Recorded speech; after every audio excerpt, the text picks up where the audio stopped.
ஜாக்டோ ஜியோ இறுதிக்கட்ட ஆர்ப்பாட்டம்.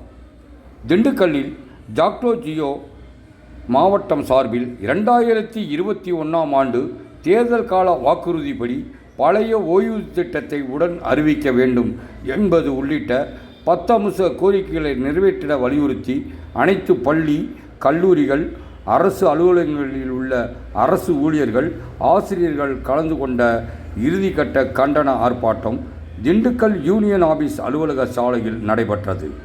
ஆர்ப்பாட்டத்தில் நிர்வாகிகள் வின்சென்ட் பால்ராஜ், முபாரக் அலி உள்ளிட்ட ஏராளமான நிர்வாகிகள் கலந்து கொண்டனர். 1/4/2003க்கு பிறகு அரசு பணியில் சேர்ந்தோருக்கு பங்களிப்புடன் கூடிய ஓய்வு திட்டத்தினை ரத்து செய்து பழைய ஓய்வு திட்டம் மூலம் அமுல்படுத்திட வேண்டும். ஆசிரியர் தகுதி தேர்வு குறித்து உச்சநீதிமன்றம் தீர்ப்பினை காரணம் காட்டி 23/8/2010க்கு முன்னதாக பணியேற்ற ஆசிரியர்களுக்கு ஏற்பட்டுள்ள அச்சுறுத்தலில் இருந்து விலக்களித்து ஆசிரியர்களை பாதுகாத்திட தமிழ்நாடு அரசு சீராய்வு மனு உள்ளிட்ட நடவடிக்கைகளை எடுக்க வேண்டும். இடைநிலை ஆசிரியர்களுக்கு, முதுநிலை ஆசிரியர்களுக்கும், உயர்நிலை பள்ளி மற்றும் மேல்நிலை பள்ளி தலைமை ஆசிரியர்களுக்கும், உடற்கல்வி இயக்குனர் மற்றும் உடற்கல்வி ஆசிரியர்களுக்கும் ஒன்றிய அரசுக்கு இணையான ஊதியம் வழங்கப்படாமல் இழைக்கப்பட்டு வரும் அநீதியை களைய வேண்டும்.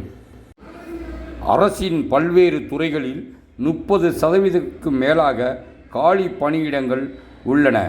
அதனை உடனடியாக நிரப்புவதற்கான நடவடிக்கைகளை மேற்கொள்ள வேண்டும். கருணை அடிப்படை பணி நியமனத்திற்கான உச்சவரிமினை 5% குறைக்கப்பட்டதை ரத்து செய்து மீண்டும் 25% வழங்கிட வேண்டும். 2002 முதல் 2010 வரை தொகுப்பு ஊதியத்தில் நியமனம் செய்யப்பட்ட ஆசிரியர்கள் மற்றும் அரசு ஊழியர்கள் மற்றும் அரசு பணியாளர்களின் பணிக்காலத்தினை அவர்கள் பணியில் சேர்ந்த நாள் முதல் பணி வரன்முறைப்படுத்தி ஊதியம் வழங்கிட வேண்டும். சாலை பணியாளர்களின் 41 மாத பணி நீக்க காலத்தினை முறைப்படுத்திட வேண்டும் உள்ளிட்ட கோரிக்கைகளை கண்டன ஆர்ப்பாட்டத்தில் அரசுக்கு வலியுறுத்தினர். இதைத் தொடர்ந்து மாநில ஒருங்கிணைப்பாளர் வின்சென்ட் பால்ராஜ் கூறுகையில்,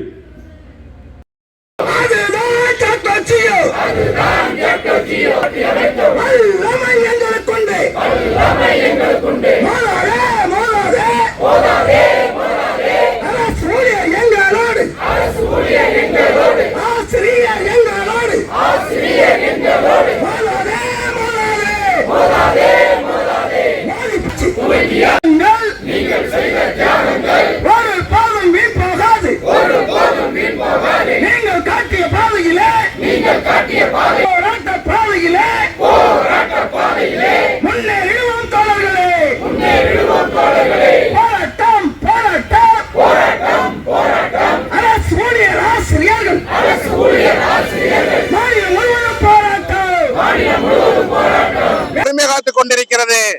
நாங்கள் 99% வாக்குறுதிகளை நிறைவேற்றிவிட்டோம் என்று சட்டமன்றத்திலே அறிவிக்கக்கூடிய முதல்வர் அவர்களுக்கு ஜாக்டோ ஜியோ ஒன்றை நினைவுபடுத்த கடமைப்பட்டிருக்கிறது. ஆசிரியர், அரசு ஊழியர்கள், அரசு பணியாளர்களுக்கு நீங்கள் அளித்த வாக்குறுதிகள் ஒன்றை கூட நிறைவேற்றவில்லை என்பது மட்டுமல்ல, பள்ளிக்கல்வித்துறை உள்ளிட்ட பல்வேறு துறைகளிலே காலி பணியிடங்களை நிரப்புவதிலே சுணக்கம் காட்டப்படுகிறது. அதே போல சத்துணவு பணியாளர்கள் உள்ளிட்ட வரையறுக்கப்பட்ட அவருடைய அந்த காலமுறை ஊதியத்தை நாங்கள் கேட்டுக்கொண்டிருக்கிறோம். வெறும் 2000 ரூபாயை மட்டுமே ஓய்வூதியமாக சத்துணவு பணியாளர்கள் பெற்று வருகிறார்கள். எனவே மாண்புமிகு தமிழ்நாடு முதலமைச்சர் அவர்களுக்கு நாங்கள் இந்த போராட்டத்தின் வாயிலாக கேட்டுக்கொள்வதெல்லாம், உடனடியாக உங்களுடைய வாக்குறுதியை நிறைவேற்றுங்கள். தமிழ்நாட்டிலே பழைய ஓய்வூதியத்தை நீங்கள் நிறைவேற்ற வேண்டும். நாங்கள் இந்த ஆட்சியை மாற்றுவோம் என்றெல்லாம் சொல்வதற்கு முன்வரவில்லை. யார் வாக்குறுதி அளித்தார்களோ, எழுத்துப்பூர்வமாக தேர்தல் அறிக்கையிலே சொன்னீர்களோ, உங்களிடம் வாங்காமல் ஜாக்டோ ஜியோ விடாது என்ற அந்த உறுதியை மட்டுமே இந்த நேரத்தில் நாங்கள் தெரிவித்துக் கொள்ள கடமைப்பட்டிருக்கிறோம். இந்த போராட்டத்திலே இது இறுதிக்கட்ட போராட்டம். அந்த ஒரு நாள் போராட்டம், அடையாள வேலை நிறுத்தம் எல்லாம் இது இறுதிக்கட்ட போராட்டம். விரைவில் இந்த வாரத்திலேயே ஜாக்டோ ஜியோனுடைய மாநில ஒருங்கிணைப்பாளர்கள் உயர்மட்ட குழு கூட்டம் கூடி பழைய ஓய்வூதிய திட்டத்தை மீட்டெடுக்கக்கூடிய கால வரையற்ற வேலை நிறுத்தத்தை நடத்தி எங்களுடைய பழைய ஓய்வு திட்டத்தை மீட்டெடுத்து எங்களுடைய பணிக்கு திரும்புவோம் என்ற உறுதியை மாண்புமிகு தமிழ்நாடு முதலமைச்சர் அவர்களுக்கு தெரிவித்துக் கொள்கிறோம். கடந்த 3 மாதங்கள் மட்டுமே இருக்கக்கூடிய இந்த சூழ்நிலையில இதை நிறைவேற்றாத பட்சத்துல அடுத்து 2026 தேர்தல் அனௌன்ஸ்மெண்ட் பண்ணிட்டா உங்களுடைய நடவடிக்கை என்னவா இருக்கும்? தேர்தலை பற்றி பாத்தீங்கன்னா தெரியும், எல்லாருக்குமே தெரியும்.